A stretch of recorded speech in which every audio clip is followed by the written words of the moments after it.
lo perdono. Suponga que le contesta, oh, no hay necesidad de que me perdone, yo ya me he perdonado.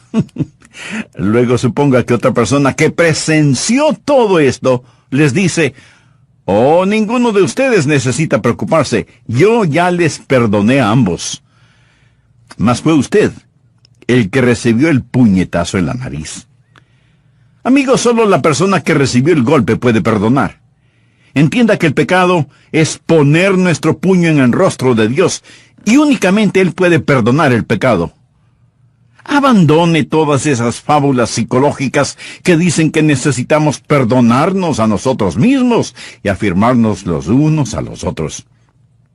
Existe un Dios santo. Dios es un Dios santo, y el pecado es un ultraje, un reproche, una rebelión contra un Dios santo que no dejará al pecado sin castigo.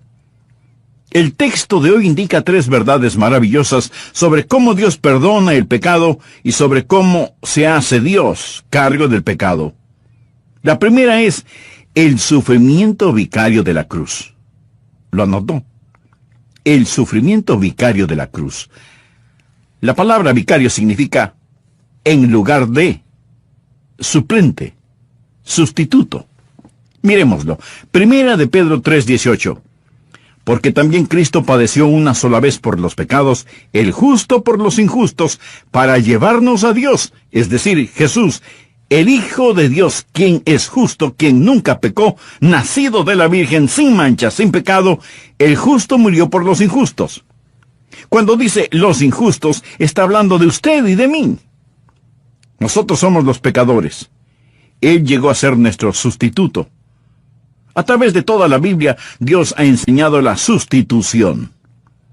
¿Qué es la Pascua? Bien, en el Antiguo Testamento, Dios dio una profecía e ilustración de la cruz del Señor Jesucristo. Por ello, instituyó el ritual del Cordero de la Pascua en Éxodo 12. Había juicio sobre la tierra a causa del pecado, pero Dios le dijo a su pueblo que tomara un cordero sin mancha, sin imperfección, y que lo sacrificara. La sangre del cordero debía ser untada en el dintel y los 2 postes de la puerta de sus casas. La sangre del cordero debía ir no adentro, sino afuera, expuesta públicamente, sin vergüenza. ¿Lo ha pensado? Debía ir afuera en el dintel y los 2 postes. Imagínese a una persona con la sangre en un recipiente, untando la parte superior de la puerta y los 2 postes a los lados de la puerta. ¿Qué ha hecho? Ha hecho la señal de la cruz. Desde hace tanto tiempo atrás, Dios ya estaba ilustrando y profetizando que es por la sangre que se perdona. Dios dijo a esos israelitas hace muchos años, cuando vea la sangre, pasará Jehová a aquella puerta. La palabra Pascua proviene de pasará. Dios pasará sobre usted cuando la sangre es aplicada. Pero si pone la sangre bajo sus pies y pasa sobre ella, Dios no pasará sobre usted. Pero cuando usted se pone bajo la sangre, el ángel de la muerte, el juicio de Dios omnipotente, pasará sobre usted. Este Cordero de la Pascua es una ilustración del Señor Jesucristo. Por favor, busque Primera de Pedro capítulo 1, versículos 18 y 19. Sabiendo que fuisteis rescatados de vuestra vana manera de vivir, la cual recibisteis de vuestros padres. Ahora escuche esto. No con cosas corruptibles como oro y plata, sino con la sangre preciosa de Cristo, como de un cordero sin mancha y sin contaminación. Jesús es el Cordero de la Pascua. Él es el Cordero sin mancha y sin contaminación. A un lado está el monte de los olivos, donde Jesús oró en Getsemaní. Y al otro lado el monte Moria, donde Jesucristo murió. El monte Moria, el mismo lugar donde Abraham iba a sacrificar a su único hijo, Isaac. El mismo lugar donde se construyó el templo. El monte de los olivos y el monte Moria están a pocas millas de Belén, donde Jesús nació. En el tiempo de Cristo, los sacerdotes y los levitas ya habían instituido un rango especial de pastores para criar corderos muy especiales, los corderos de la Pascua. Eran los más finos, los mejores, y se los criaba en Belén. La semana de la Pascua, esos corderos venían desde los campos de Booz en Belén hasta el monte del templo y entraban por la puerta de las ovejas para ser examinados por el sumo sacerdote, los levitas y por los otros sacerdotes. Y el mismo día, bajando el monte de los olivos y subiendo el monte Moria, venía el Señor Jesucristo, el Cordero de Dios, montado sobre un asna. El mismo día, el domingo de Palmas, la Pascua, entraban a la ciudad los corderos y el Cordero de Dios. El mismo día, ya hace tanto tiempo. Cuando esos corderos llegaban al templo, los sacerdotes comenzaban a examinarlos. Les chequeaban la boca, la lana, los pequeños cascos, los ojos, incluso los párpados. Si había algún defecto, ese cordero no era digno. Tenía que ser un cordero especial, un cordero sin mancha y sin contaminación. Pero al mismo tiempo que esos corderos venían, el Cordero de Dios también venía. El cordero nacido en Belén. María tuvo un corderito. Su lana era blanca como la nieve. Jesús nunca conoció el pecado. Él era el Hijo de Dios nacido de la Virgen, el Cordero sin mancha de Dios. El Cordero del que habló Abraham en el monte Moria cuando dijo, Dios se proveerá de cordero para el holocausto. No un cordero para sí mismo, sino que él mismo será el cordero. Dios se proveerá de cordero. ¿Se da cuenta cómo todo encaja? Si Jesús hizo tanto, ¿por qué la mayoría de los evangelios se concentran en la última semana de la vida de Jesús? ¿Se lo ha preguntado? Porque este es el clímax de todo. Y es en esta última semana que Jesús es examinado por los fariseos, los saduceos y los herodianos. Él fue examinado por los líderes civiles. Y todos tuvieron que decir, no hallo en él ningún delito. Jamás hombre alguno ha hablado como este hombre. Jesús, el Cordero perfecto de Dios, los podía mirar a todos aquellos y desafiarles, ¿quién de vosotros me redarguye o convence de pecado? Él era el Cordero sin mancha, sin contaminación, y estaba siendo examinado para la Pascua. Los sacerdotes llegaban el día cuando el Cordero de la Pascua debía ser sacrificado. A las 3 de la tarde el sacerdote levantaba la barbilla de ese corderito sin defecto y tomando su filoso cuchillo le cortaba la garganta. Al mismo tiempo que esto sucedía, sobre el cruel monte Gólgota, el Cordero de Dios vertía su preciosa sangre real y roja como los rubíes por los pecados de la humanidad. Y Jesús dijo sobre la cruz, consumado es. Consumado es. La deuda está totalmente pagada. Sacerdotes pueden irse ya a sus casas. Levitas pueden bajar sus cuchillos. Pastores, su trabajo ha terminado porque la deuda quedó cancelada. Amén. Aleluya. Consumado es. Jesús, el Cordero de Dios, murió sobre la cruz. El propósito de la cruz es la sustitución, y la Pascua nos lo ha mostrado en una forma muy clara y simple. A su vez, cuando el Señor Jesucristo murió, Él cumplió otro simbolismo del Antiguo Testamento en Levítico 16. El sumo sacerdote colocaba sus manos sobre la cabeza de un macho cabrío y confesaba los pecados del pueblo. Después, se llevaba el animal afuera de las paredes de la ciudad y lo mataba derramando su sangre. Esta es la razón por la cual la Biblia dice que Jesús, para santificar al pueblo mediante su propia sangre, padeció fuera de la puerta, o sea, fuera de la ciudad, porque Jesús fue nuestro macho cabrío. Nuestros pecados fueron colocados sobre él. Él los llevó a la cruz, y en agonía sangró y murió. El tribunal de Pilato es otra ilustración. Pilato era un competente político neutral, y lo que le convenía determinaba su conducta. Él trató de escaparse de la situación, pues no quería crucificar al Señor Jesús. Mas la gente vociferaba clamando la sangre de Jesús. Pilato ingenia un plan diciendo, tenemos a otro hombre aquí y su nombre es Barrabás. Barrabás era un ladrón, un asesino, un revolucionario, y Pilato pensó, si alguna vez ha vivido un hombre que merece ser ejecutado, es Barrabás. Esto es lo que Pilato dijo. Según la tradición, el gobernador puede soltar a un preso, el que el pueblo diga. ¿A quién queréis que os suelte? ¿A Barrabás o a Jesús, llamado el Cristo? Escojan a quién perdonar. ¿A Barrabás o a Jesús? ¿A cuál de los dos queréis que os suelte? ¿Sabe usted lo que contestaron? ¡A Barrabás! Pilato les dijo, ¿qué pues haré de Jesús, llamado el Cristo? Todos le dijeron, sea crucificado.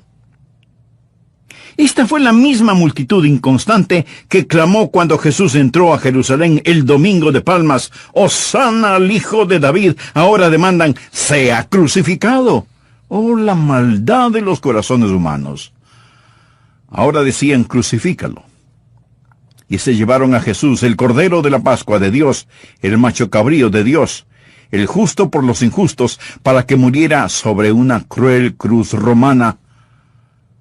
Mas quiero que se imagine otra escena.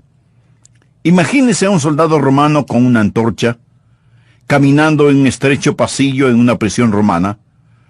Llega hasta una puerta con barras de hierro, alumbra, y adentro, entre las sombras, sobre una colchoneta de paja, hay un hombre temblando como un pájaro atrapado en una jaula, en una trampa. El rostro de este hombre es el espejo de la maldad, y aún así el terror está escrito sobre su cara. El guarda abre la puerta con su llave y dice, «Barrabás, levántate y ven conmigo». Barrabás comienza a rogarle, «No, espere, no me lleve, por favor, tenga misericordia». El soldado romano le responde, «Barrabás, deja de llorar. Nunca he visto a un hombre con la suerte que tú tienes. Barrabás, tú eres un delincuente, pero tú no vas a morir. Hay otro quien morirá en tu lugar. Ven aquí, Barrabás. Mira hacia el monte. ¿Ves la cruz en medio? Barrabás, esa cruz fue hecha para ti, pero hay otra persona sobre esa cruz. Él ha tomado tu lugar». No estoy diciendo que Barrabás era salvo o que llegó a salvarse. Lo que quiero decir es que Dios nos presenta una perfecta ilustración de la sustitución, el justo por los injustos, para llevarnos a Dios. Lo primero que quería que conociera es cómo Dios perdona el pecado. Es lo que llamo el sufrimiento vicario de la cruz. Mas mire nuestro texto, dice, Cristo padeció una sola vez por los pecados. Él sufrió por los pecados. En muchos lugares, teatros e iglesias, durante la Semana Santa se presenta el drama de la pasión de Cristo, tratando de ilustrar el sufrimiento del Señor Jesucristo. Mas ningún programa puede alcanzar a representar su sufrimiento. No hay lengua que pueda expresar, garganta que pueda cantar, mano que pueda pintar la tragedia que llamamos Calvario y el sufrimiento del Señor Jesucristo. Existe el sufrimiento emocional de Cristo. Hablamos de ello cuando estudiamos de la copa, cuando el Señor Jesús dijo en Mateo capítulo 26, versículo 38, «Mi alma está muy triste, hasta la muerte». Oh, la agonía emocional. Lucas capítulo 22, versículo 44, «Y estando en agonía, oraba más intensamente, y era su sudor como grandes gotas de sangre». Hace algunos años alguien me entregó un artículo del diario de la Asociación Médica Estadounidense. Y en este artículo para médicos hablaba del sufrimiento del Señor Jesucristo, del sudar sangre.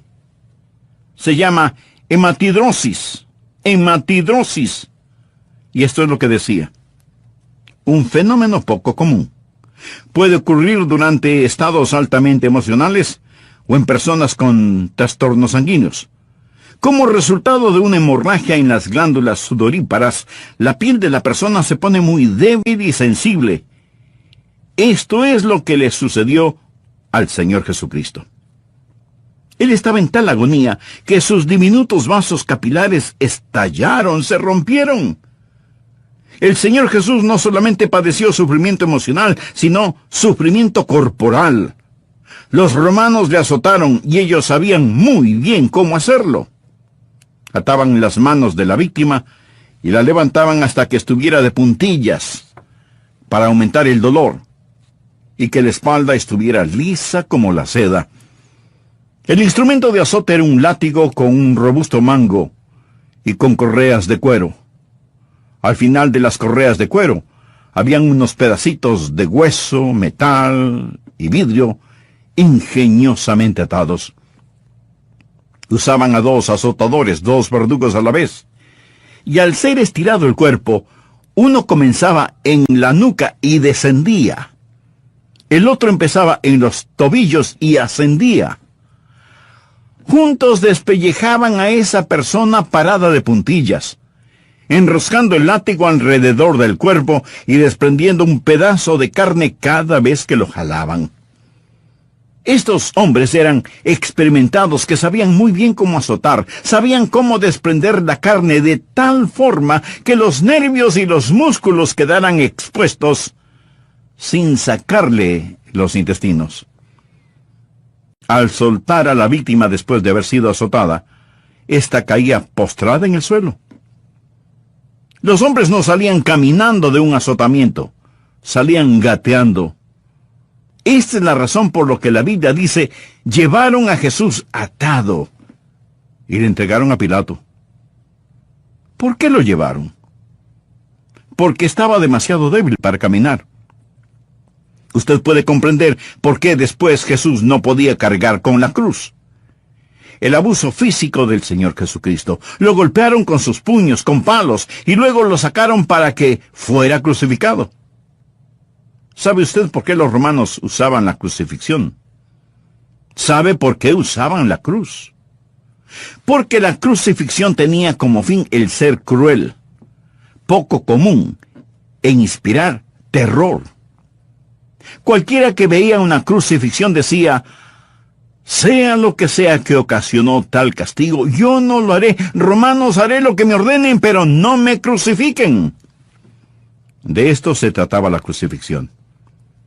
El Señor Jesucristo aceptó los terrores de la cruz para poder llevar sobre él nuestros pecados, redimirnos y hacernos aceptos delante de su Santo Padre. ¿Qué significa la cruz para usted personalmente? Si solo es un símbolo religioso o un adorno complementario de la moda, usted, mi amigo, está perdido espiritualmente. Necesita ser salvo. Voy a hacer un breve resumen del programa anterior para proseguir con el material de hoy. Busquen su Biblia, 1 de Pedro 3:18. Porque también Cristo padeció una sola vez por los pecados, el justo por los injustos, para llevarnos a Dios. Este es un versículo maravilloso. En él hay suficiente dinamita del Evangelio como para dinamitar el pecado, el odio, el dolor y la enfermedad de la vida de cualquier persona. Pero la dinamita debe ser encendida por la chispa de la fe.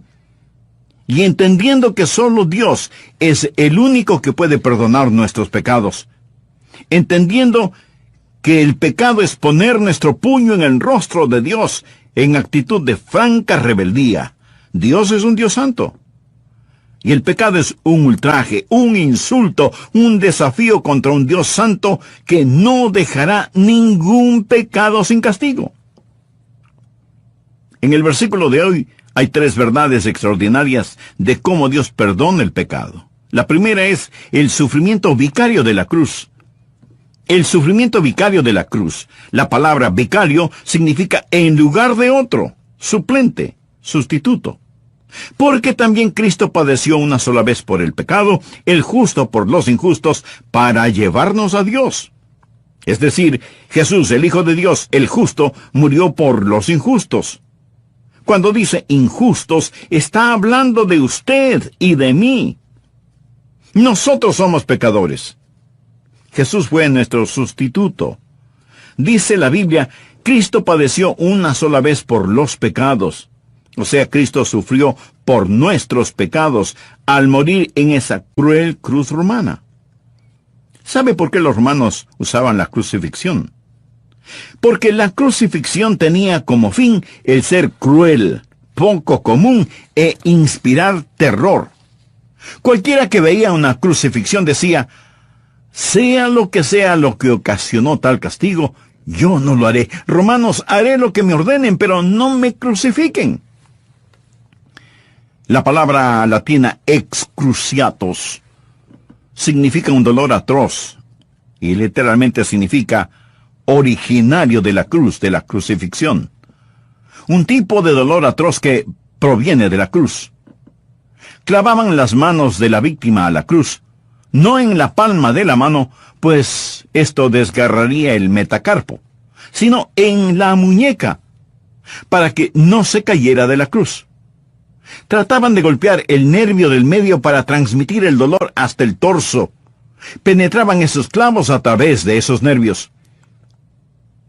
Lo crucificaban con sus manos a un ángulo de 90 grados, pero cuando el cuerpo caía, bajaba a un ángulo de 65 grados, con los pies a su vez clavados a la cruz.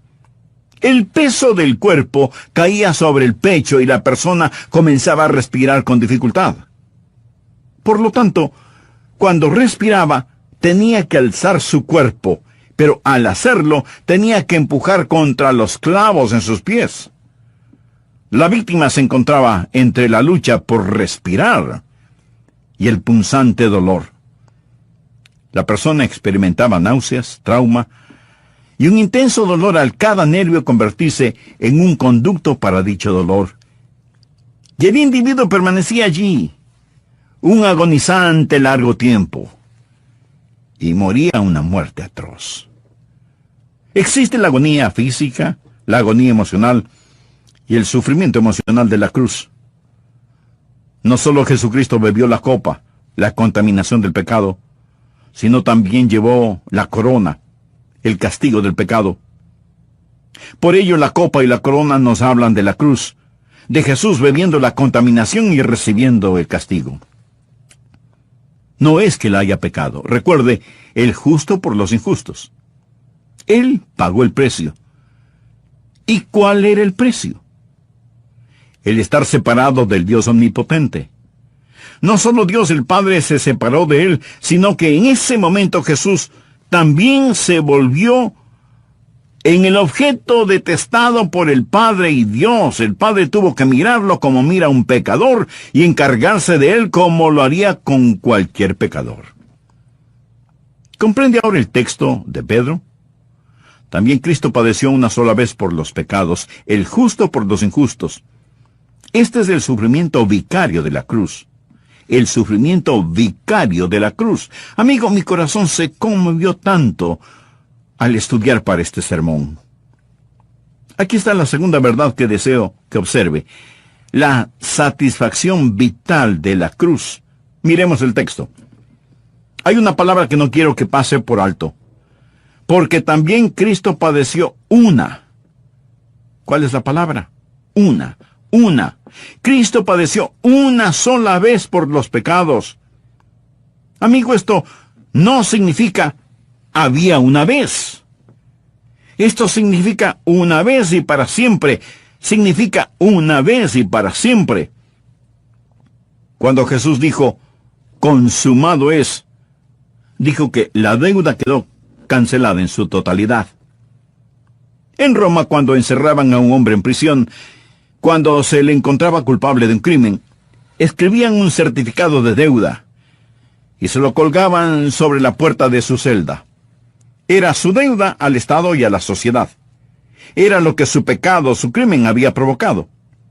Y después de servir su tiempo, pagar la pena y satisfacer las demandas de la ley, entonces escribían sobre ese certificado de deuda, cancelado, pagado en su totalidad, y se lo entregaban al prisionero. ¿Sabe usted cuál era la palabra que escribían sobre eso? Tetelestai. ¿Sabe lo que significa? Consumado es. Consumado es. cancelado. Ese hombre no tendrá que regresar a prisión otra vez. Nunca volverá a estar en peligro o será arrestado por el mismo crimen. Si lo acusaban de nuevo, él podía decir, sí, lo cometí, pero ya pagué, está consumado. No pueden llevarme 2 veces por el mismo crimen. Y esto es lo que dice que Jesús padeció una sola vez por los pecados. ¿Y qué blasfemia es decir que necesitamos otro sacrificio por los pecados? Hebreos capítulo 10, versículos del 12 al 14. Pero Cristo, habiendo ofrecido una vez y para siempre un solo sacrificio por los pecados, se ha sentado a la diestra de Dios. De ahí en adelante esperando hasta que sus enemigos sean puestos por estrado de sus pies. Ahora presta atención a lo siguiente. Porque con una sola ofrenda hizo perfectos para siempre a los santificados. ¡Aleluya! Este es el porqué de la seguridad eterna. ¿Sabía usted que si fuera posible perder la salvación después de haberse salvado, lo cual no es posible, pero supongamos que puede perder su salvación después de recibir a Cristo como Señor, para que usted pudiera salvarse nuevamente, Jesús tendría que morir otra vez? Verá, cuando Jesús murió, fue solo válido por una sola salvación. Válido únicamente para una salvación. Porque con una sola ofrenda hizo perfectos para siempre a los santificados. Jesús dijo, consumado es, está cancelado, pagado en su totalidad. No hay nada que usted pueda hacer, ni nada que necesite hacer. Existe el sufrimiento vicario de la cruz. Existe la satisfacción vital de la cruz. La Biblia dice en Isaías 53:11 que Dios, el Padre, verá el fruto de la aflicción de su alma y quedará satisfecho. Dios está satisfecho con lo que Jesús hizo sobre la cruz. La deuda del pecado está pagada. ¡Aleluya! Aquí está la tercera verdad que deseo que vea. No solo el sufrimiento vicario de la cruz, la satisfacción vital de la cruz, el justo por los injustos, sino también la salvación victoriosa de la cruz. Cristo padeció una sola vez por los pecados, el justo por los injustos. ¿Para qué? Para llevarnos a Dios. ¿Lo ve? Léalo. Para llevarnos a Dios. ¿Qué hace el pecado? El pecado nos separa de un Dios santo. ¿Qué hace la cruz? Sobre esa cruz, Jesús tomó a Dios santo con una mano, al hombre pecador con la otra mano, y por medio de la sangre de su cruz, Él reconcilió a Dios y al hombre. Él hizo las paces por medio de la sangre de su cruz, para con su cruz llevarnos a Dios, para llevarnos a Dios. La palabra llevarnos es la palabra griega proago, que significa tomar a un individuo y presentarlo ante el rey o ante un dignatario. Esto es exactamente lo que Jesús ha hecho. Jesús nos ha tomado de la mano para presentarnos ante Dios el Padre. Él nos lleva a Dios. Él intercede. Padre, estos son míos. Yo los compré con mi sangre sobre esa cruz. ¿Le anima a usted esto? A mí sí. Escuche Romanos, versículo 10. Porque si siendo enemigos fuimos reconciliados con Dios por la muerte de su Hijo, mucho más estando reconciliados, seremos salvos por su vida. El rey David en el Antiguo Testamento tuvo un hijo, su nombre era Absalón. Y él se rebeló contra su padre. Y había una mujer de Tecoa que le dijo a David, usted necesita hacer algo para reconciliarse con su hijo, para que él regrese, para traer a su hijo. Pero David no lo hizo.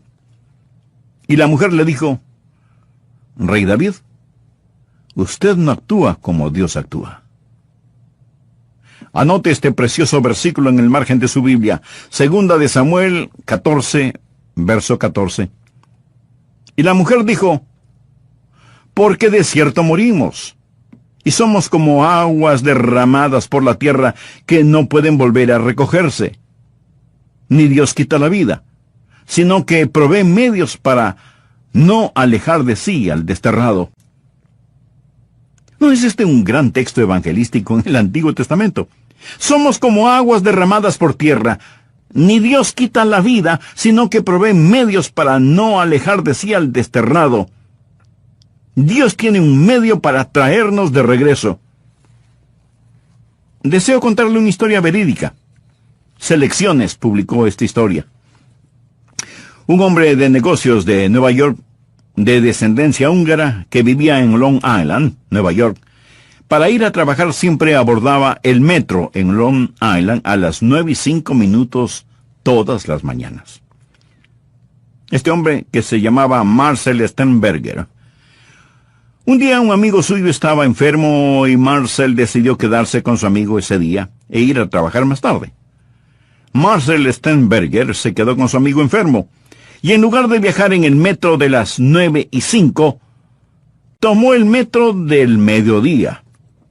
Él no estaba acostumbrado a viajar en este tren que iba repleto. Cuando Marcel Sternberger entró a ese tren, una gran multitud se bajó y otra abordó dicho tren, y Sternberger estaba tratando de encontrar un asiento. Un pasajero se levantó y Sternberger dijo: «Tomaré ese asiento». Y apresurándose, se dejó caer en el asiento. Sentado al lado de Marcel iba un hombre leyendo un periódico húngaro. Sternberger echó un vistazo.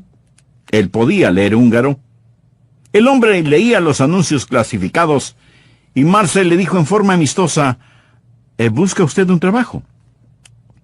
Y el hombre le contestó: «No, busco el nombre de mi esposa». Marcel le dijo: «A ver, cuénteme al respecto». «Durante la guerra vivíamos en Debrecen y estaba felizmente casado. Pero los nazis estaban allí y comenzaron a oprimirnos. Un día me sacaron y me enviaron lejos de mi hogar, a Ucrania, para enterrar los soldados alemanes muertos. Tenía que hacerlo. Sentí mucho temor de dejar a mi esposa y que los nazis la pusieran en un campo de concentración. Bien, me enviaron y cuando regresé a mi hogar después de la guerra, no pude encontrar a mi esposa. Pregunté alrededor y me dijeron que los nazis se habían llevado a un número de gente a Auschwitz. Quizá mi esposa estaba entre esos. Comencé a leer y estudiar para averiguar qué sucedía con la gente que enviaron a Auschwitz. Muchos acabaron en los crematorios donde los incineraron durante el Holocausto. Pero también leí que cuando los aliados vinieron, entraron al campamento de prisioneros y liberaron a algunos. Pienso que quizás mi esposa no haya sido asesinada. Tal vez fue liberada. Entonces me dije, quizás los aliados llevaron a esta gente a América. Y si así sucedió, ¿cuál sería el punto de entrada? Sería Nueva York. Y si mi esposa estuviera en Nueva York, ella no sabría dónde estoy. Pero sé que mi esposa es inteligente. Ella pondría un anuncio en el periódico húngaro y simplemente leo el periódico para ver si por casualidad puedo encontrar a mi esposa. Marcel Sternberger se recordó que unos días antes había estado en una fiesta donde conoció a una mujer húngara. Ella le había dado su nombre y le había contado que vivió en Debrecen. También le contó que a su esposo se lo habían llevado a Ucrania. La mente de Marcel Sternberger comenzó a computar los datos y le preguntó al hombre, ¿cómo se llama su esposa? El hombre respondió, mi esposa se llama María Basken. Sternberger, sin decir una palabra, sacó su billetera, sacó un pedazo de papel que él había doblado y lo miró. Y ahí estaba el nombre, María Basken. Le dijo, señor, es muy importante, por favor, ¿se bajaría usted del tren conmigo en la próxima parada? No le dijo el por qué, pero el hombre confió en él y bajaron. Sternberger tenía el número telefónico de María. Buscó un teléfono público, puso la moneda y marcó el número y dijo: «Hola, ¿quién habla?». Ella contestó: «Es María». Marcel le dijo: «Bien, soy Marcel Stenberger. María me recuerda. Nos conocimos hace unos 3 días». «Oh, sí, señor, lo recuerdo». «María, ¿ha estado casada? ¿Ha tenido usted esposo?». Ella contestó: «Yo no sé si tengo un esposo o no ahora, pero sí lo estuve. No lo he visto desde la guerra». «María, ¿cuál es el nombre de su esposo?». «El nombre de mi esposo es Bello Baskin». Marcel le dijo: «Discúlpeme un momento, María. Señor, ¿cuál es su nombre?». «Oh, me llamo Bello Baskin». Marcel le dijo: «Señor, tome este teléfono. Usted va a presenciar un milagro». Él tomó el teléfono y dijo: «Hola». Y al otro lado de la línea, una sorprendida María solo pudo decir: «Oh, eres tú, mi querido esposo. María, mi amada esposa». Y María le hizo saber que ella había estado orando para poder encontrarlo. Selecciones publicó esta historia y luego enfatizaron: algunos dirán, si son escépticos, que fue una coincidencia. Pero Selecciones hizo estas preguntas: ¿cuáles son las probabilidades de que este hombre, quien normalmente viajaba en el tren de las 9:05, tomara el tren de las 12? ¿Cuáles son las probabilidades de que él lograra sentarse en el único asiento desocupado en todo el tren? ¿Cuáles son las probabilidades de que este hombre estuviera leyendo un periódico húngaro? ¿Cuáles son las probabilidades de que 3 días antes él hubiera conocido a esta mujer, María, y hubiera notado su nombre? Y luego Selecciones afirmó: no fue por casualidad.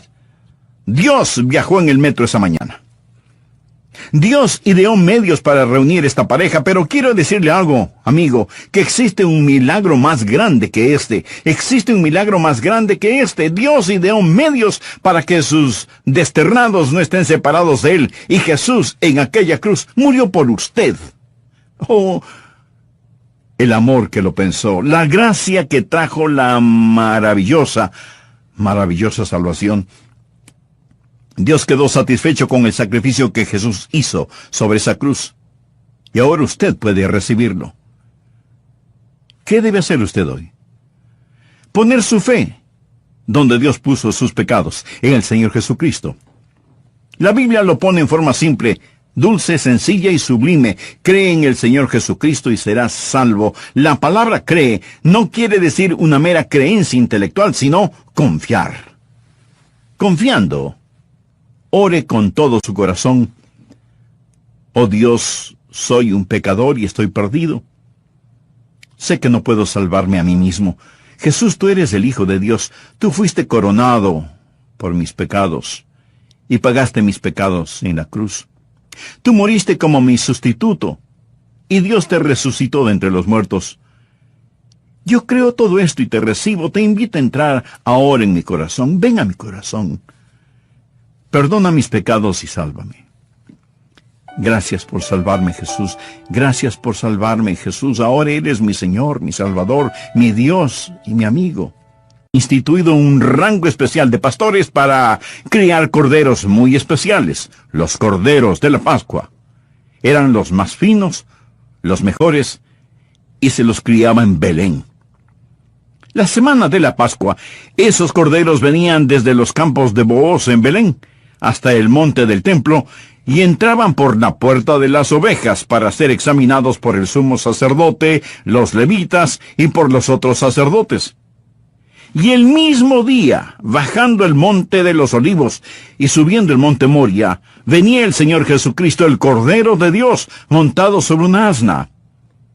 El mismo día, el domingo de Palmas, la Pascua, entraban a la ciudad los corderos y el Cordero de Dios. El mismo día, ya hace tanto tiempo. Cuando esos corderos llegaban al templo, los sacerdotes comenzaban a examinarlos, Les chequeaban la boca, la lana, los pequeños cascos, los ojos, incluso los párpados. Si había algún defecto, ese cordero no era digno. La vida de Jesús. ¿Se lo ha preguntado?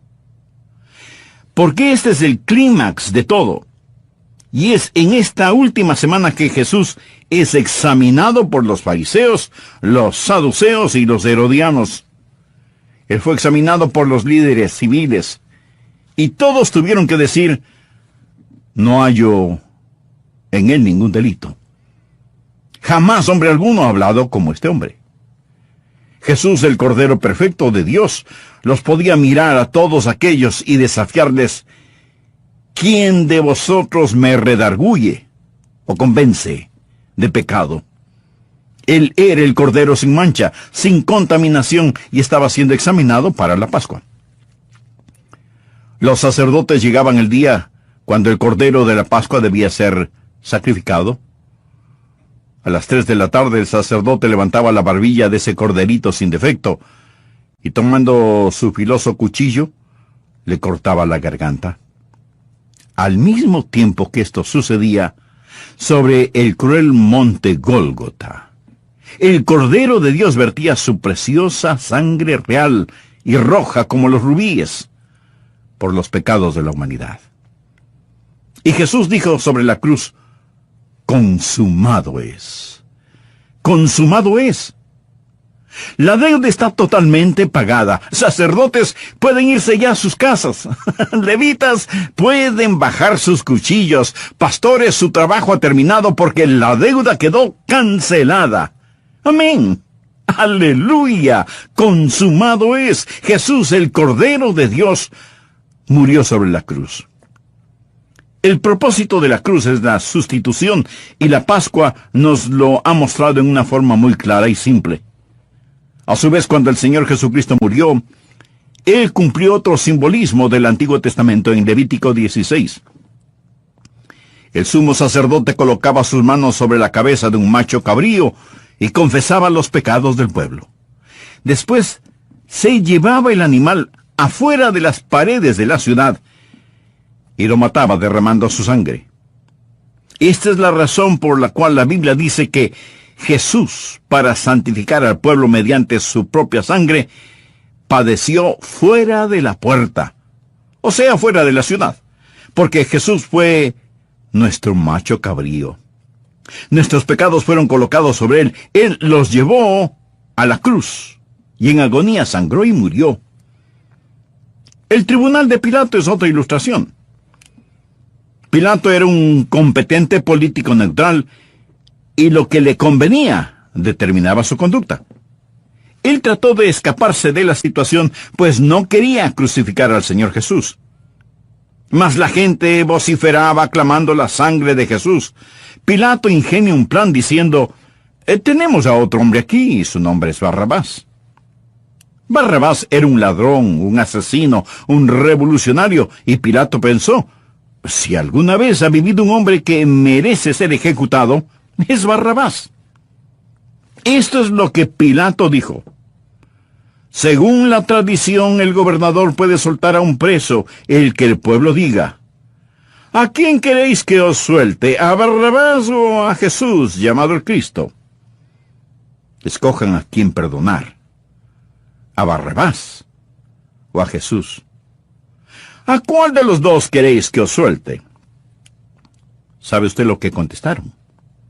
¡A Barrabás! Pilato les dijo, ¿qué pues haré de Jesús, llamado el Cristo?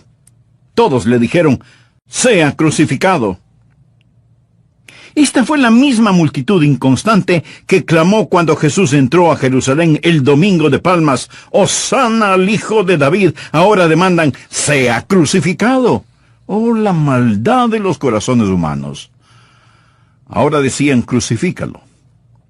Y se llevaron a Jesús, el Cordero de la Pascua de Dios, el macho cabrío de Dios, el justo por los injustos, para que muriera sobre una cruel cruz romana.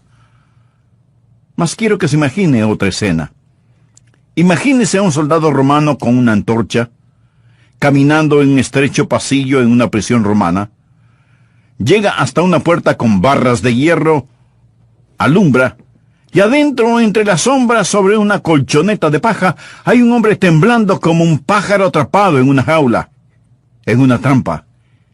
El rostro de este hombre es el espejo de la maldad, y aún así el terror está escrito sobre su cara. El guarda abre la puerta con su llave y dice: «Barrabás, levántate y ven conmigo». Barrabás comienza a rogarle: «No, espere, no me lleve, por favor, tenga misericordia». El soldado romano le responde: «Barrabás, deja de llorar. Nunca he visto a un hombre con la suerte que tú tienes. Barrabás, tú eres un delincuente, pero tú no vas a morir. Hay otro quien morirá en tu lugar. Ven aquí, Barrabás. Mira hacia el monte. ¿Ves la cruz en medio? Barrabás, esa cruz fue hecha para ti, pero hay otra persona sobre esa cruz. Él ha tomado tu lugar». No estoy diciendo que Barrabás era salvo o que llegó a salvarse. Lo que quiero decir es que Dios nos presenta una perfecta ilustración de la sustitución, el justo por los injustos, para llevarnos a Dios. Lo primero que quería que conociera es cómo Dios perdona el pecado. Es lo que llamo el sufrimiento vicario de la cruz. Mas mire nuestro texto, dice: Cristo padeció una sola vez por los pecados. Él sufrió por los pecados. En muchos lugares, teatros e iglesias, durante la Semana Santa se presenta el drama de la pasión de Cristo, tratando de ilustrar el sufrimiento del Señor Jesucristo. Mas ningún programa puede alcanzar a representar su sufrimiento. No hay lengua que pueda expresar, garganta que pueda cantar, mano que pueda pintar la tragedia que llamamos Calvario y el sufrimiento del Señor Jesucristo. Existe el sufrimiento emocional de Cristo.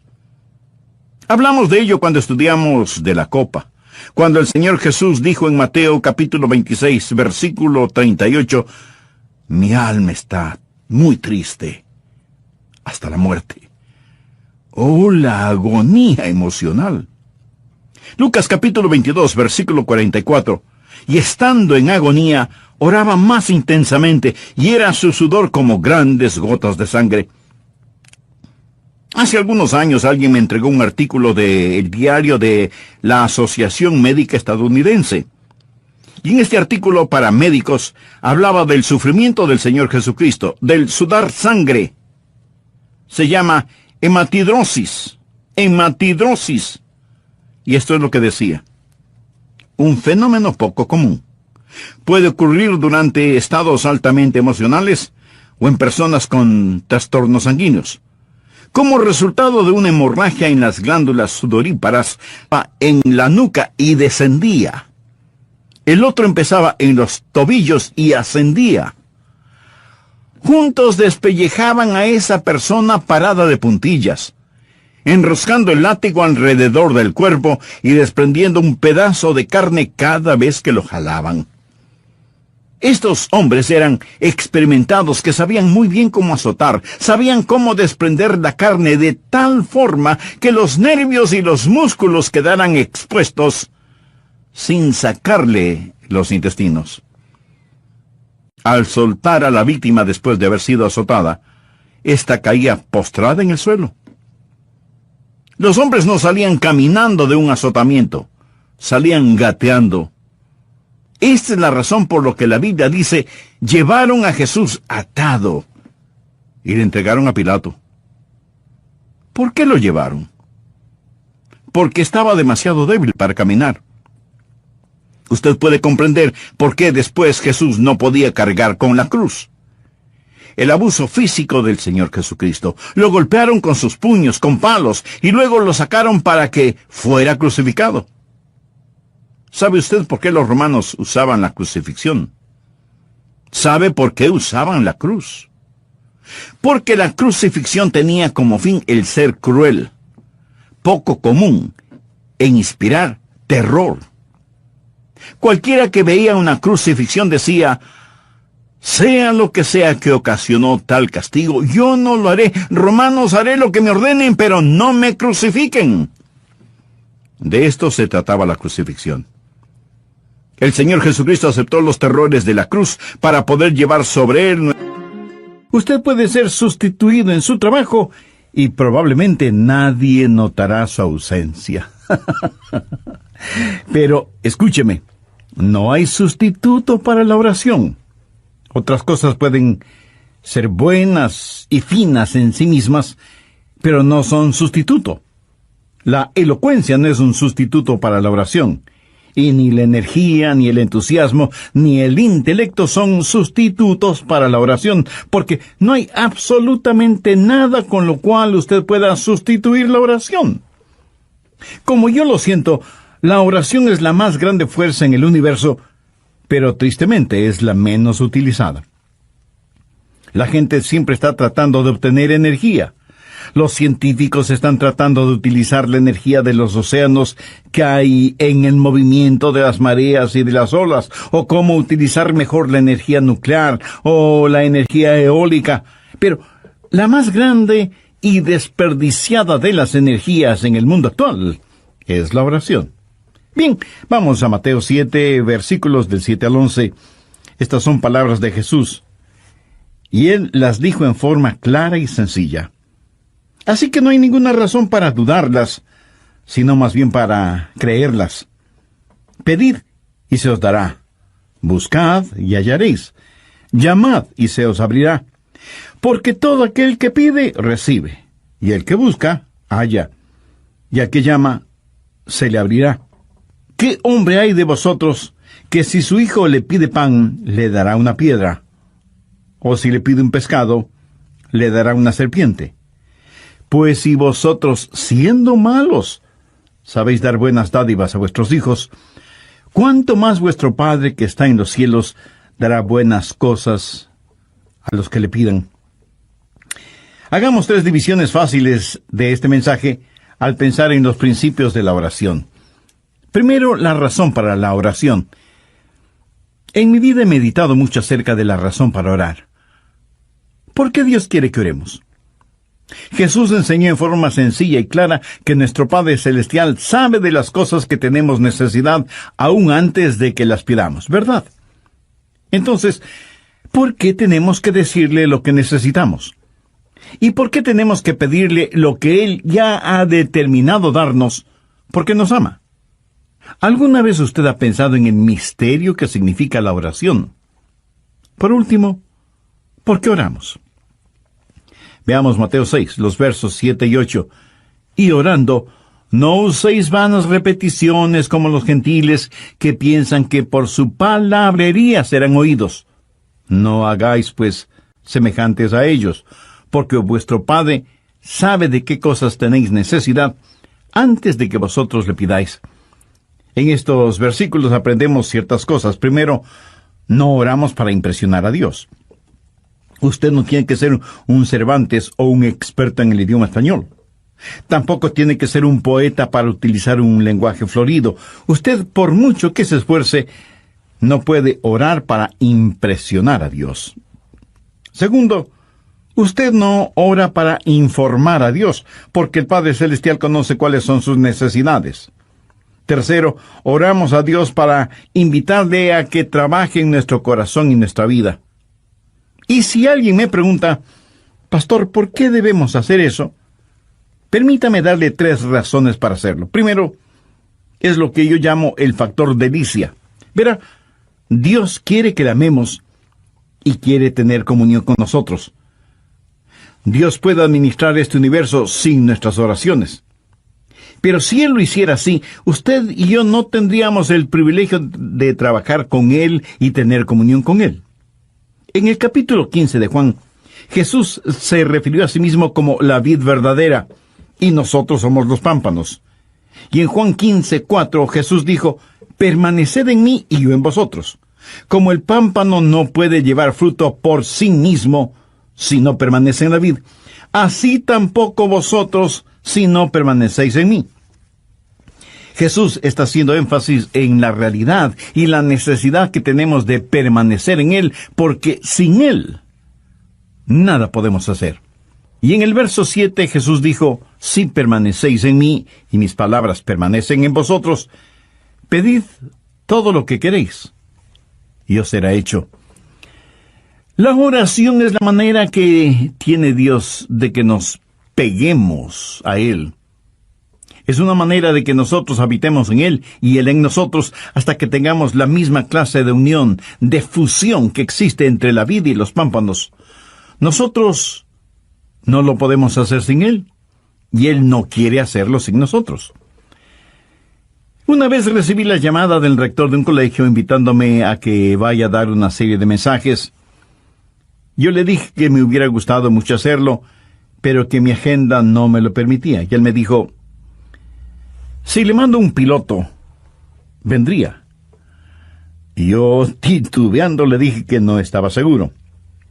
Y me dijo, tenemos un piloto muy bueno, es piloto de un avión jet. Bueno, terminé aceptando la invitación. Y fui al aeropuerto, al lugar señalado. Y sí, ahí estaba el piloto. Pero el avión no era ningún avión jet, sino una pequeña avionetita que parecía de juguete. De todas maneras me subí y me senté junto al piloto rumbo al colegio en donde tenía que hablar. El piloto me preguntó, ¿sabe cómo manejar una avioneta? Y yo le dije que no. Y cuando él me preguntó si me gustaría pilotear esa avioneta, yo le dije que me encantaría. Estábamos sentados muy juntos, lado a lado, y él comenzó a decir, señalando cada cosa, muy bien, esos junto a sus pies son los pedales, este es el panel de instrumentos, estos son los controles y el volante, y comenzó a decirme que haga esto y eso, y que mueva esta palanca, que empuje este botón, etcétera, etcétera. Y de pronto me doy cuenta que estoy piloteando el avión. ¡Qué emoción tan extraordinaria sentí! Pero quiero decir, sin ninguna sombra de duda, que yo no hubiera podido hacerlo si ese piloto no hubiera estado a mi lado. No lo hubiera podido hacer. Él pudo haber volado esa avioneta sin mí, pero yo no lo hubiera podido hacer sin él. Pero él me dio el privilegio de pilotear esa avionetita con él. Fue una experiencia maravillosa que nunca la olvidaré. Y mientras volábamos juntos, hubo una especie de unión invisible entre los dos. Invisible, pero tremendamente real y fuerte. Tuvimos comunión. Y yo dependí de él, aprendí de él, y él me permitió compartir la responsabilidad y privilegio de sus deberes. Y no pude dejar de pensar, esto es como la oración. Nosotros no lo podemos hacer sin Dios, y Dios no quiere hacerlo sin nosotros.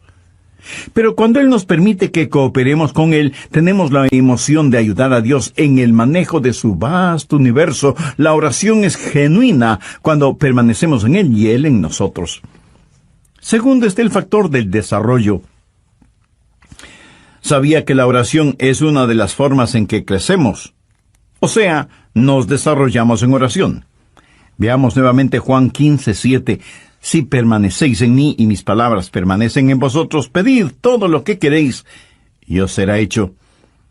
Algunas veces oramos y parece que no llega ninguna respuesta. Y comenzamos a estudiar la palabra de Dios, comenzamos a buscar el rostro de Dios, y empezamos a crecer en gracia y en el conocimiento de nuestro Señor y Salvador Jesucristo, hasta que llega la respuesta que puede ser sí, no o espera. Un jovencito puede tener un interés particular por una muchacha y quiere tener una cita con ella. Así que le pide una cita y ella le dice que no. Y él se pregunta, ¿por qué no querrá salir conmigo? ¿Será que tengo mal aliento? Así que presta más atención a su higiene dental. Y le vuelve a pedir una cita y ella nuevamente le dice que no. Ahora él se pregunta, ¿será cuestión de mi aspecto en general? Y pone más atención en tener las uñas limpias, en cortarse el pelo y en ponerse ropa limpia. Luego le pide a la chica salir con él y nuevamente ella le dice que no. El pobre muchacho está desconcertado y piensa, debe ser algo más. Tal vez mis modales. A lo mejor la forma en que como. Y él mejora notablemente sus modales sociales y nuevamente, ya casi sin ninguna esperanza, él le pide a la chica que salga con él y para su sorpresa, ella le dice que sí. ¿Qué sucedió? Que en todo ese proceso de querer salir con ella, él estuvo mejorando su manera de ser, sus modales, su aspecto físico, tratando de que ella le acepte. En otras palabras, él estuvo creciendo en forma integral. Y eso es exactamente lo que la oración hace. Pedimos a Dios algo y no tenemos respuesta. Y pedimos otra vez y decimos, Señor, ¿será que tengo egoísmo en mi vida? ¿Será mi falta de fe? ¿Será mi poco interés en estudiar tu palabra? ¿Será mi falta de entrega y compromiso contigo? Mi amigo, la oración no solo es una delicia, sino que también es una forma de desarrollo. Nos ayuda a crecer en la gracia y conocimiento de nuestro Señor y Salvador. Tercero está el factor de dependencia. Dios nunca quiere que vivamos independientemente de Él. Si Dios fuera a hacer las cosas por nosotros en nuestras oraciones, fracasaríamos en tener la clase de dependencia que debe existir entre la vid y los pámpanos. Sería trágico si Dios administrara este universo sin tomarnos en cuenta para nada, porque no conocemos la delicia de la oración. Nunca conoceríamos del crecimiento y el desarrollo que viene con la oración. Así que, sea que entendamos la filosofía de la oración o no, sabemos que Dios nos ha invitado a orar, y nuestro Señor nos manda que oremos. ¿Qué es lo que pedimos en la oración? En Mateo 7:7 Jesús dice, pedid y se os dará, buscad y hallaréis, llamad y se os abrirá. Observemos esto. Primero, pedid. Simplemente pedir. Dios nos ordena que pidamos. ¿Sabe usted que el gran problema en la oración no es la oración no contestada, sino la oración no ofrecida? Miremos lo que dice Santiago 4:3. Pedís y no recibís. Jesús dice que debemos pedir. La oración no ofrecida no solo es una tragedia, sino también un pecado. En Lucas 18:1, Jesús se refirió a la necesidad de orar siempre. Y también enseñó que debemos velar y orar. Anote al margen en Filipenses 4:6. Por nada estéis afanosos, si no sean conocidas vuestras peticiones delante de Dios en toda oración y ruego con acción de gracias. La oración debe ser algo tan natural, tan normal como el respirar. Pablo dijo que debemos orar por todo, porque si le interesa a usted, también le interesa a Dios. Ahora, si usted no puede orar por algo, o sabe que sería erróneo orar por algo, entonces también es erróneo el hacerlo. No divida su vida entre lo secular y lo sagrado. No diga, bueno, oraré si voy a predicar un sermón, pero no tengo que orar cuando voy de pesca. ¿Cree usted que hay algo de malo en orar a Dios cuando va de pesca? ¿O cuando va a jugar su deporte favorito? ¿O cuando invierte tiempo en sus pasatiempos? Años atrás, junto con unos amigos, estuve en Cabo Cañaveral, en la Florida. Estuvimos pescando. No había ido de pesca por mucho tiempo. Tenía mi caña de pescar, mis anzuelos, la carnada, absolutamente todo. Y en el lugar en donde fuimos a pescar, yo estaba un poco lejos de mis amigos, con el agua hasta mis rodillas. Y a la distancia podía escuchar las voces de mis amigos atrapando peces. Y yo no pescaba nada. Y oré y dije, Señor, no estoy pescando nada, mientras que mis amigos aparentemente sí lo están haciendo. Señor, tú sabes que he estado trabajando muy fuerte y que a los tiempos vengo a pescar. Ayúdame a pescar, no un pez chiquito, sino uno realmente grande. Y lancé una vez más el anzuelo con la carnada en el agua. De pronto, la línea se tensó, y yo también. Entusiasmado comencé a enrollar la línea y de pronto la trucha más grande que he visto en mi vida estaba frente a mí. Era una trucha que pudo haber ganado cualquier concurso por peso y tamaño. Unos momentos antes le había pedido a Dios que me ayude a atrapar un pez grande. Y ahí estaba un pez no solo grande, sino enorme. ¿Sabe lo que hice de inmediato? Le agradecí a Dios y le dije: Señor, eso fue formidable. Déjame atrapar otro más. Y Dios me bendijo 3 o 4 veces más. Ahora, usted puede pensar que eso fue un poco frívolo. Permítame decir algo. Ninguno de nosotros tiene nada que hacer si es que no podemos orar por lo que hacemos, no importa lo que sea. Si usted no puede orar por algo, entonces no tiene por qué hacerlo. Si algo usted no le puede pedir a Dios, entonces no tiene por qué desearlo. La Biblia dice: en todo con oración y súplica. ¿Puede usted pensar en algo que sea demasiado grande para Dios o demasiado pequeño para que no lo note o para que lo note? Piénselo. Pablo en Filipenses 4:6 dice: por nada estéis afanosos, si no sean conocidas vuestras peticiones delante de Dios, en toda oración y ruego, con acción de gracias. Así que debemos pedir, y alguien me preguntará: Pastor, ¿y qué si quiero algo incorrecto? Bueno, usted no pide lo incorrecto, pero sí le puede decir a Dios: Señor, estoy anhelando algo que es incorrecto, ayúdame a eliminar ese deseo de mi corazón. No importa lo que sea, preséntelo a Dios en oración. Nuestra responsabilidad es el pedir. La responsabilidad de Dios es el dar, siempre y cuando nuestro pedir sea de acuerdo a su voluntad. Pero no solo debemos pedir, sino que también debemos buscar. ¿Qué quiero decir con discernimiento? No solo que debe haber deseo, sino también discernimiento. Cuando usted está buscando, pudiera haber algo que usted no ve o algo que usted no conoce. Y si usted está buscando algo, quiere decir que es algo que está perdido o no se sabe.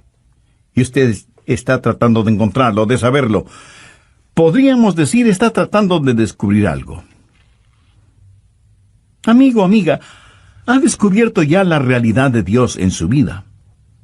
Para que pueda orar a Dios, primero tiene que conocer a Dios, y para conocer a Dios usted debe haber recibido en su corazón al Señor Jesucristo como su Salvador y Señor personal. Si aún no lo ha hecho, lo puede hacer este mismo momento. Arrepiéntase sinceramente de sus pecados.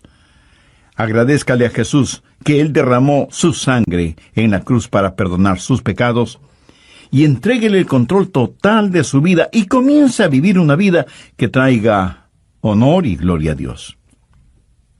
Si usted hace esa decisión por Cristo y la hace con convicción y en forma seria, le invito muy cordialmente a que nos escriba. La Biblia dice que hay gozo en el cielo por cada pecador que se arrepiente. Nosotros deseamos ser parte de su gozo espiritual, y al recibir su carta, tendremos el privilegio de orar por usted. Que Dios le bendiga.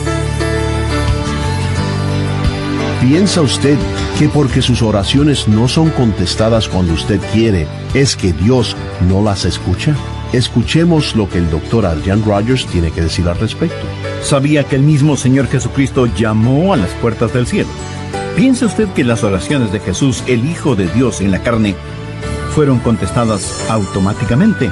En Mateo 26:44 leemos: y dejándolos, se fue de nuevo y oró por tercera vez, diciendo las mismas palabras.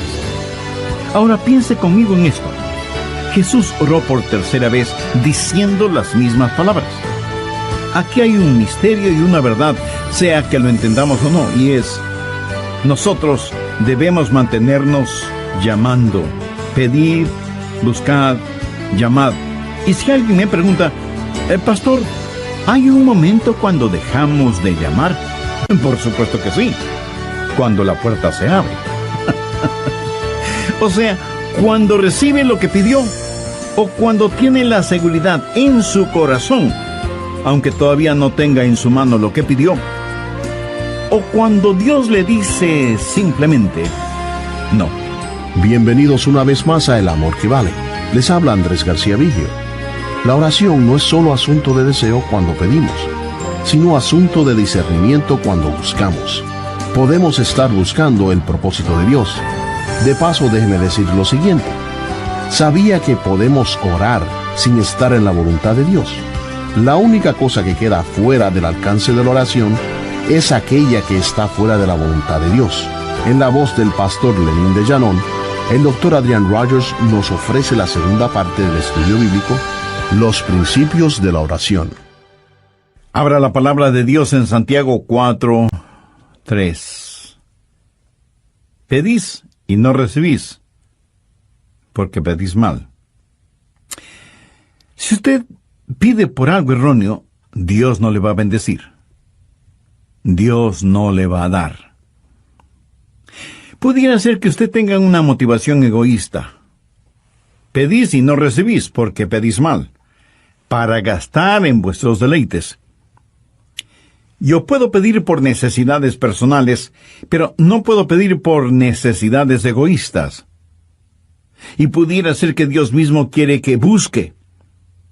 Antes de darme lo que Él quiera darme, Él quiere que yo quiera más de Él que aquello por lo cual estoy pidiendo. Por eso Santiago 4:8 dice, acercaos a Dios, y Él se acercará a vosotros. Así que pudiera ser que Dios quiere que yo me acerque a Él y que le busque, y que deje de practicar oraciones tibias o totalmente vacías. Dios hace negocios con aquellos que seriamente quieren hacer negocios. Pudiera ser que Dios quiera que yo busque su poder, que viene por medio de la pureza, de acuerdo a lo que dice Santiago 5:16, la oración eficaz del justo puede mucho. Ahora note la progresión: deseo, discernimiento y determinación, pedir, buscar y golpear o llamar. ¿Dónde golpea? En una puerta que está cerrada. Y cuando ora, debe mantenerse orando hasta que se abra la puerta. Eso sí, hay barreras que tenemos que vencer cuando oramos. Golpear. Este verbo está en tiempo presente y literalmente significa mantenerse golpeando. Pero a veces la respuesta de Dios es diferente. Pedimos una cosa y Él nos da otra. Y de hecho, a veces Dios nos niega ciertas cosas. Le pedimos algo y Dios nos dice, no, eso no es bueno para ti. No quiero que lo tengas. Estás pidiendo por un motivo equivocado. Por cierto, en algunas ocasiones la respuesta de Dios puede demorar. Y de eso estoy hablando este momento. Tenemos que golpear y mantenernos golpeando la puerta. Yo sé que esto es un poquito difícil de entender, pero es una verdad bíblica. Voy a tratar de ampliar este asunto de golpear o llamar. Busque Lucas 11:5. Jesús aquí está hablando acerca de la oración, y en Lucas 11:1 los discípulos le dijeron, Señor, enséñanos a orar. En todo esto el tema es la oración. Primero el hombre llamando, golpeando la puerta de su vecino, de su amigo, para pedirle que le preste un poco de pan. Está llamando a la puerta de alguien que conoce y que le ama, y le dice, tengo una necesidad, tengo visitas inesperadas, pero no tengo nada para darles de comer, y me sentiré muy avergonzado si no puedo servirles algo. Préstame 3 panes. ¿Qué es lo que sucedió? Veamos Lucas 11:7. Y aquel respondiendo desde adentro le dice, no me molestes. La puerta ahí está cerrada. Pudiera ser que todo esto de la puerta cerrada no signifique gran cosa para usted. Pero en esos días, las cerraduras eran muy complicadas. No era nada fácil el abrir una puerta, y mis niños están conmigo en la cama. No, no había un dormitorio para cada uno. Todos dormían en un mismo cuarto, y el levantarse significaba que todos lo hicieran. Y en la misma casa guardaban a los animales, los que también podían despertarse. Y los perros, los propios y los del vecino, comenzarían a ladrar. Por eso el hombre le contestó: «No puedo hacerte este favor, lo siento mucho». Ahora note lo que dice el verso 8. «Os digo que aunque no se levante a dárselo por ser su amigo, sin embargo, por su inoportunidad se levantará y le dará todo lo que necesite. Y yo os digo, pedid y se os dará. Buscad y hallaréis. Llamad y se os abrirá». Usted pide, ese es su deseo. Usted busca, eso es discernimiento. Usted llama, eso es determinación. Ahora, sea que usted esté de acuerdo o no, sea que lo entienda o no, amigo, usted tiene que llamar a las puertas del cielo y a veces tiene que persistir en llamar para que sus oraciones sean contestadas. Vamos ahora a Lucas 18, empezando en el primer versículo. También les refirió Jesús una parábola sobre la necesidad de orar siempre y no desmayar. Ese no desmayar significa no dejar de orar. A veces oramos, llamamos a la puerta una vez, y una voz desde adentro nos dice que nos alejemos, y nos vamos. Dios no quiere que nos alejemos, Dios quiere que nos mantengamos pidiendo, buscando, llamando. Sigamos leyendo en Lucas 18. Había en una ciudad un juez que ni temía a Dios ni respetaba a hombre. Había también en aquella ciudad una viuda, la cual venía a él diciendo: «Hazme justicia de mi adversario». Y él no quiso por algún tiempo. Pero después de esto dijo dentro de sí: «Aunque ni temo a Dios ni tengo respeto a hombre, sin embargo, porque esta viuda me es molesta, le haré justicia. No sea que, viniendo de continuo, me agote la paciencia». Y el Señor dijo: «Oíd lo que dijo el juez injusto. ¿Y acaso Dios no hará justicia a sus escogidos, que claman a Él de día y de noche? ¿Se tardará en responderles?». Usted me pregunta: «Pastor, ¿por qué Dios se queda en la cama y no se levanta a abrir la puerta de inmediato? ¿Por qué no me hace justicia frente a mi adversario ahora mismo?». Porque Dios hace negocios con los que quieren hacer negocio. Y Jesús dijo que debemos mantenernos llamando, cualquiera que sea la razón. Necesitamos entender que la Biblia dice: «Por lo tanto, el Señor esperará para ser misericordioso contigo».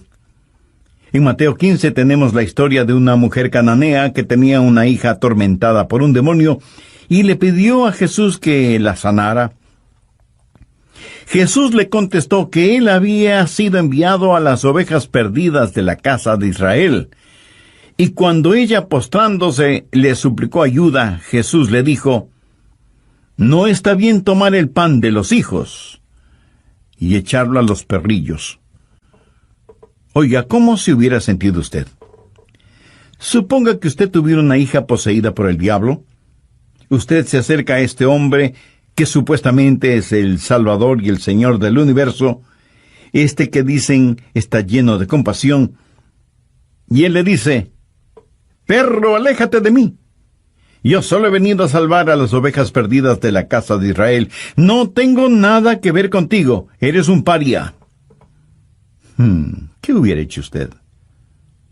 ¿Sabe lo que esa mujer contestó? Ella le dijo a Jesús: «Señor, tienes razón. Yo no merezco absolutamente nada. Pero aún los perrillos comen de las migajas que caen de la mesa de sus amos». Entonces, respondiendo, Jesús dijo: «Oh, mujer, grande es tu fe. Hágase contigo como quieres». Y su hija fue sanada desde aquella hora. Tal vez alguien me pregunte: Pastor, ¿por qué está comparando a Dios con un vecino egoísta? ¿Por qué está comparando a Dios con un juez injusto? ¿Por qué le compara con una persona intolerante? Recuerde que lo relatado en Mateo 15 son acciones y palabras de Jesús. Pero Jesús no está diciendo que Dios es un juez injusto, o que es un vecino egoísta, o que no tiene respeto por las personas. Pero lo que la Biblia enseña es que necesitamos persistir en la oración. Necesitamos pedir si es que queremos recibir, y necesitamos buscar. ¿Hay algo que Dios está tratando de enseñarnos aquí? ¿Hay alguna pieza en este rompecabezas que no necesitamos? Y cuando pedimos y cuando buscamos, entonces llamamos y seguimos llamando. En Primera de Reyes 18, Elías oró y cerró las fuentes de los cielos, y no llovió sobre la tierra por algunos años. Y luego Dios le dice a Elías que vaya donde el rey Acab y le diga que la lluvia vendrá. Leamos desde el verso 41 de Primera de Reyes 18. Entonces Elías dijo a Acab: sube, come y bebe, porque una lluvia grande se oye. De paso, recuerde que por años no había caído ni una sola gota de lluvia. Acab subió a comer y a beber. Y Elías subió a la cumbre del Carmelo y postrándose en tierra puso el rostro entre sus rodillas y dijo a su criado: sube ahora y mira hacia el mar. Y él subió y miró y dijo: no hay nada. Y él volvió a decir: vuelve 7 veces. Aquí está un hombre que ya sabía que iba a llover porque Dios se lo había dicho. Pero él ora no solo una vez, sino 7 veces. Y a la 7ª vez su criado le dijo: yo veo una pequeña nube como la palma de la mano de un hombre que sube del mar. Y él dijo: ve, y di a Acab: unce tu carro y desciende, para que la lluvia no te ataje. ¿Por qué Dios no envió la lluvia la primera vez? No lo sé, pero no lo hizo, aunque había prometido que llovería. Pero el profeta tuvo que orar 7 veces. Demoras no son negociaciones, demoras no son negaciones. Y nosotros no podemos simplemente cosechar las bendiciones de Dios cuando están maduras. Dios tiene su propio tiempo, y ni usted ni yo sabemos cuándo es ese tiempo. ¿Sabía que el mismo Señor Jesucristo llamó a las puertas del cielo? ¿Piensa usted que las oraciones de Jesús, el Hijo de Dios en la carne, fueron contestadas automáticamente? Yo me sorprendí al considerar esta porción bíblica, pero en Mateo 26:44 leemos: y dejándolos, se fue de nuevo, y oró por 3ª vez diciendo las mismas palabras. Ahora piense conmigo en esto.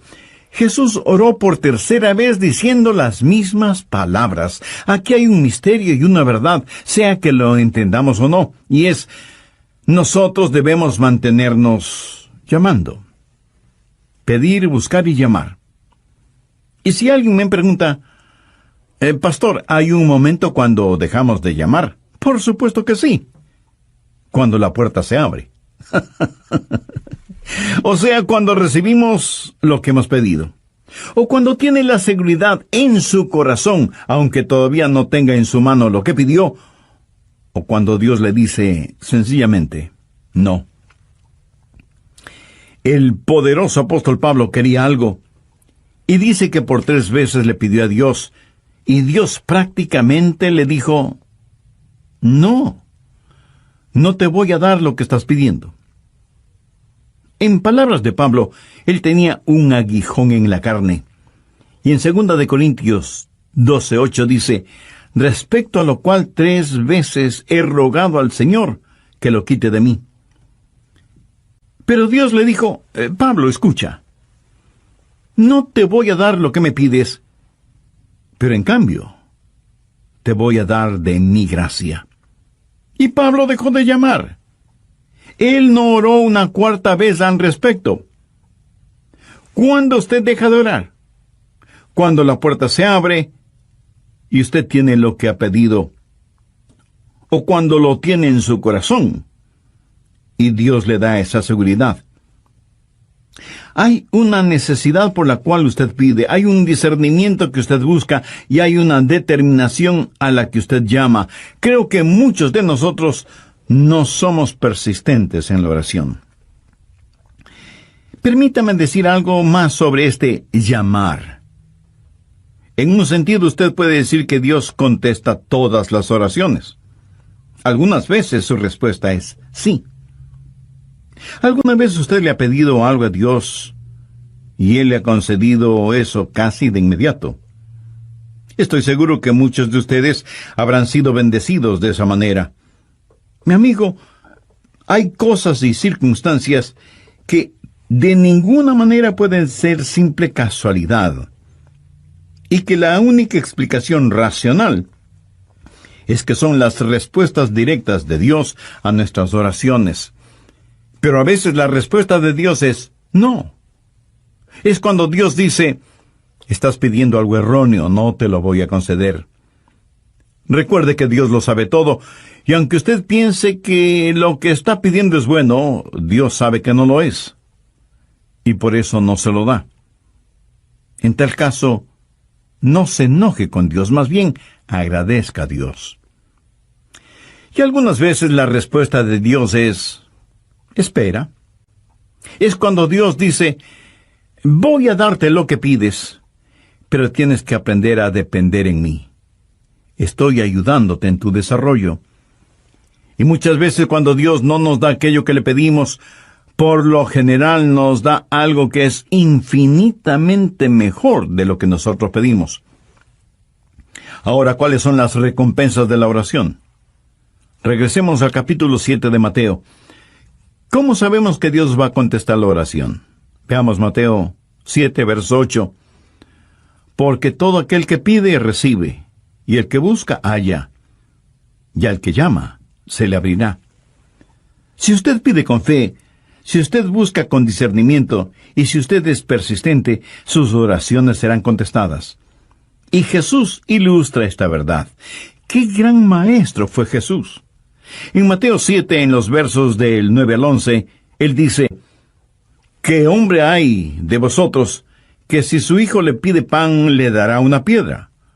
¿O si le pide un pescado, le dará una serpiente? Pues si vosotros, siendo malos, sabéis dar buenas dádivas a vuestros hijos, ¿cuánto más vuestro Padre que está en los cielos dará buenas cosas a los que le pidan? Ahora, ¿por qué debemos tener la seguridad de que Dios va a contestar nuestras oraciones? Porque Dios es bueno. Vea la lógica de Jesús. Si aún los hombres malos cuidan de sus hijos, ¿no es mucho más razonable el esperar que un Dios bueno conteste las oraciones de sus hijos? Y no solamente que Dios es bueno, sino que además es un Dios sabio. Dios jamás le dará a usted algo que le haga daño. Dios jamás le dará piedras en lugar de pan. Él nos dará lo que quiera darnos, porque es sabio. Pero Dios no solamente es bueno y sabio, sino que por sobre todas las cosas, Dios es amor. Es nuestro Padre que está en el cielo. Así que cuando nos acercamos a Dios en oración, no dejemos de orar pidiendo por nuestras necesidades, pero no para nuestros lujos. Busquemos con discernimiento la voluntad de Dios y seamos persistentes cuando, mediante la oración, casi sin ninguna esperanza, Él le pide a la chica que salga con él y para su sorpresa, ella le dice que sí. ¿Qué sucedió?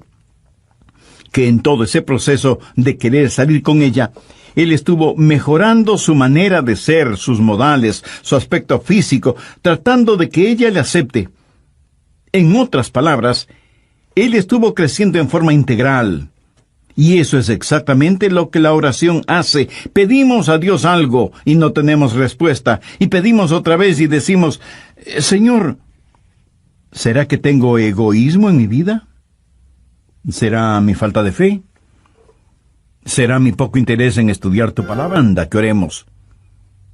¿Qué es lo que pedimos en la oración?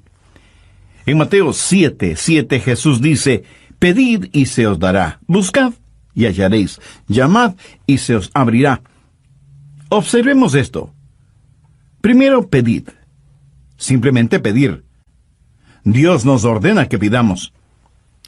¿Sabe usted que el gran problema en la oración no es la oración no contestada, sino la oración no ofrecida?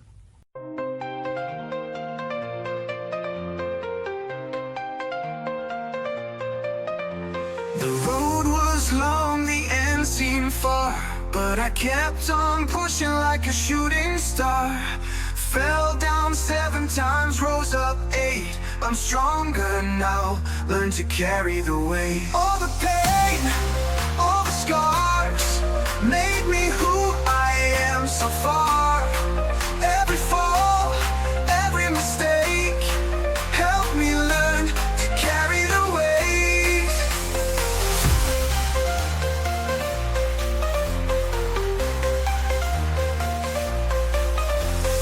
Nights were dark, days felt cold, but in my heart there's gold. Through the storm I found my light. In the end I knew I'd be alright. All the pain, all the scars, made me who I am so far. Every fall, every mistake, helped me learn to carry the weight. Rise up, keep climbing high, reaching for the endless sky. With each step I'll find my way, stronger than I was yesterday. All the pain, all the scars, made me who I am so far. Every fall, every mistake, helped me learn to carry the weight.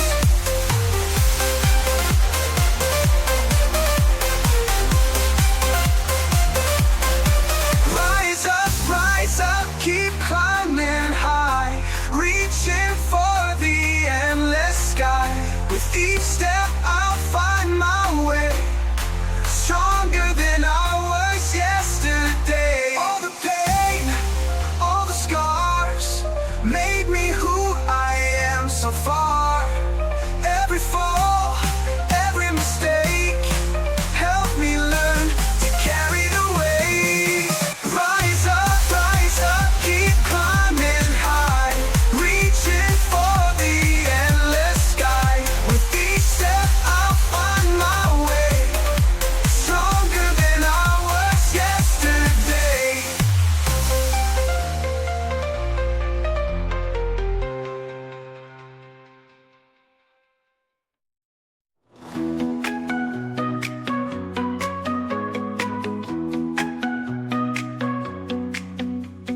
Leaping high with effortless style, they land so smooth they make you smile.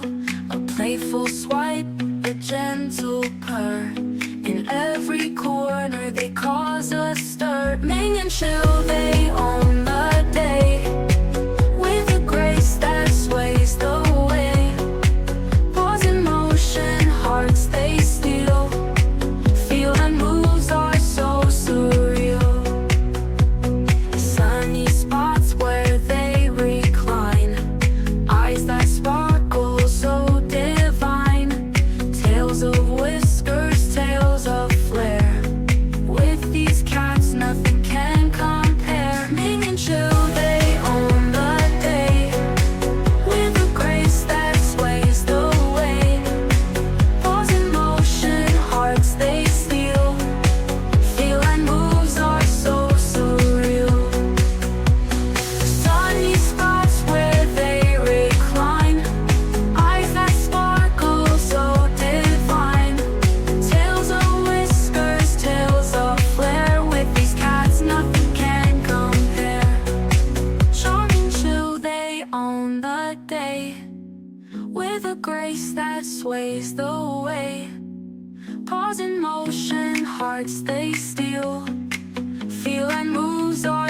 so surreal.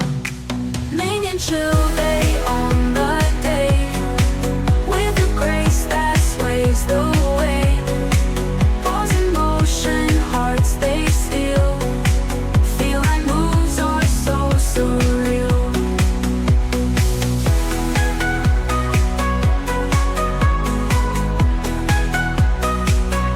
So surreal.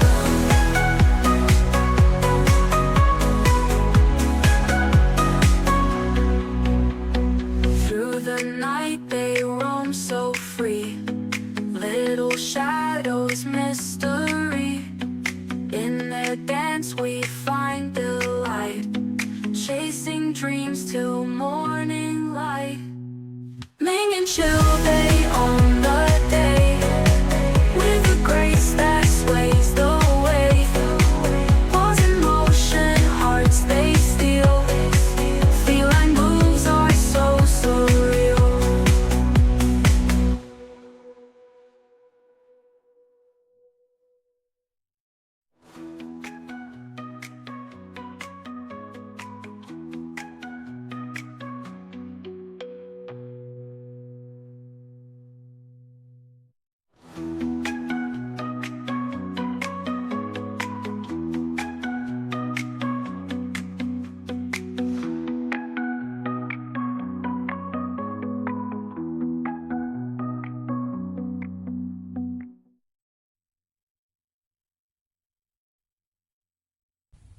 Miremos lo que dice Santiago 4:3. Pedís y no recibís. Jesús dice que debemos pedir. La oración no ofrecida no solo es una tragedia, sino también un pecado. En Lucas 18:1, Jesús se refirió a la necesidad de orar siempre. Y también enseñó que debemos velar y orar. Anota el margen en Filipenses 4:6. Por nada estéis afanosos, si no sean conocidas vuestras peticiones delante de Dios en toda oración y ruego con acción de gracias. La oración debe ser algo tan natural, tan normal como el respirar. Pablo dijo que debemos orar por todo, porque si le interesa a usted, también le interesa a Dios. Ahora, si usted no puede orar por algo, o sabe que sería erróneo orar por algo, entonces también es erróneo el hacerlo. No divida su vida entre lo secular y lo sagrado. No diga, bueno, oraré si voy a predicar un sermón, pero no tengo que orar cuando voy de pesca. ¿Cree usted que hay algo de malo en orar a Dios cuando va de pesca? ¿O cuando va a jugar su deporte favorito? ¿O cuando invierte tiempo en sus pasatiempos? Años atrás, junto con unos amigos, estuve en Cabo Cañaveral, en la Florida. Estuvimos pescando. No había ido de pesca por mucho tiempo. Tenía mi caña de pescar, mis anzuelos, la carnada, absolutamente todo. Y en el lugar en donde fuimos a pescar, yo estaba un poco lejos de mis amigos, con el agua hasta mis rodillas. Y a la distancia podía escuchar las voces de mis amigos atrapando peces. Y yo no pescaba nada. Y oré y dije, Señor, no estoy pescando nada, mientras que mis amigos aparentemente sí lo están haciendo. Señor, tú sabes que he estado trabajando muy fuerte y que a los tiempos vengo a pescar. Ayúdame a pescar, no un pez chiquito, sino uno realmente grande. Y lancé una vez más el anzuelo con la carnada en el agua. De pronto, la línea se tensó, y yo también. Entusiasmado comencé a enrollar la línea y de pronto la trucha más grande que he visto en mi vida estaba frente a mí. Era una trucha que pudo haber ganado cualquier concurso por peso y tamaño. Unos momentos antes le había pedido a Dios que me ayude a atrapar un pez grande. Y ahí estaba un pez no solo grande, sino enorme. ¿Sabe lo que hice de inmediato? Le agradecí a Dios y le dije, Señor, eso fue formidable. Déjame atrapar otro más. Y Dios me bendijo 3 o 4 veces más. Ahora, usted puede pensar que eso fue un poco frívolo. Permítame decir algo. Ninguno de nosotros tiene nada que hacer si es que no podemos orar por lo que hacemos, no importa lo que sea. Si usted no puede orar por algo, entonces no tiene por qué hacerlo. Si algo usted no le puede pedir a Dios, entonces no tiene por qué desearlo. La Biblia dice, en todo con oración y súplica. ¿Puede usted pensar en algo que sea demasiado grande para Dios o demasiado pequeño para que no lo note o para que lo note? Piénselo. Pablo en Filipenses 4:6 dice, por nada estéis afanosos, si no sean conocidas vuestras peticiones delante de Dios, en toda oración y ruego, con acción de gracias. Así que debemos pedir, y alguien me preguntará, pastor, ¿y qué si quiero algo incorrecto? Bueno, usted no pide lo incorrecto, pero sí le puede decir a Dios, Señor, estoy anhelando algo que es incorrecto, ayúdame a eliminar ese deseo de mi corazón. No importa lo que sea, preséntelo a Dios en oración. Nuestra responsabilidad es el pedir. La responsabilidad de Dios es el dar, siempre y cuando nuestro pedir sea de acuerdo a su voluntad. Pero no solo debemos pedir, sino que también debemos buscar. ¿Qué quiero decir con discernimiento? No solo que debe haber deseo, sino también discernimiento. Cuando usted está buscando, pudiera haber algo que usted no ve o algo que usted no conoce. Y si usted está buscando algo, quiere decir que es algo que está perdido. O no se sabe. Y usted está tratando de encontrarlo, de saberlo. Podríamos decir, está tratando de descubrir algo. Amigo, amiga, ¿ha descubierto ya la realidad de Dios en su vida? Para que pueda orar a Dios, primero tiene que conocer a Dios, y para conocer a Dios usted debe haber recibido en su corazón al Señor Jesucristo como su Salvador y Señor personal. Si aún no lo ha hecho, lo puede hacer este mismo momento. Arrepiéntase sinceramente de sus pecados. Agradézcale a Jesús que Él derramó su sangre en la cruz para perdonar sus pecados, y entréguele el control total de su vida y comience a vivir una vida que traiga honor y gloria a Dios. Pedís y no recibís, porque pedís mal. Si usted pide por algo erróneo, Dios no le va a bendecir. Dios no le va a dar. Pudiera ser que usted tenga una motivación egoísta. Pedís y no recibís, porque pedís mal, para gastar en vuestros deleites. Yo puedo pedir por necesidades personales, pero no puedo pedir por necesidades egoístas. Y pudiera ser que Dios mismo quiere que busque. Antes de darme lo que Él quiera darme, Él quiere que yo quiera más de Él que aquello por lo cual estoy pidiendo. Por eso Santiago 4:8 dice, acercaos a Dios, y Él se acercará a vosotros. Así que pudiera ser que Dios quiere que yo me acerque a Él y que le busque, y que deje de practicar oraciones tibias o totalmente vacías. Dios hace negocios con aquellos que seriamente quieren hacer negocios. Pudiera ser que Dios quiera que yo busque su poder, que viene por medio de la pureza, de acuerdo a lo que dice Santiago 5:16, la oración eficaz del justo puede mucho. Ahora note la progresión. Deseo,